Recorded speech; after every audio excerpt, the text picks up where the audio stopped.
Hello, in today's video I'll show you how to adjust vibration and haptic intensity on OnePlus Watch 4.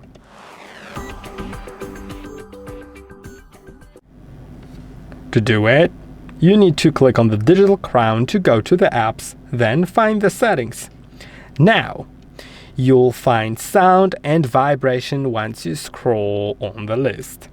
Then you can go to vibration. You can enable vibration haptics, enable or disable haptic feedback, and crown vibration as you scroll on the crown. You can change the vibration intensity by clicking on it and setting it to moderate or strong.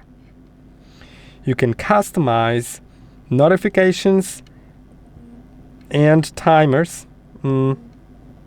You'll just feel the vibration and you can set it to a different one. And you can silence the watch when not being worn. So notifications won't sound or vibrate when the watch is off wrist or charging.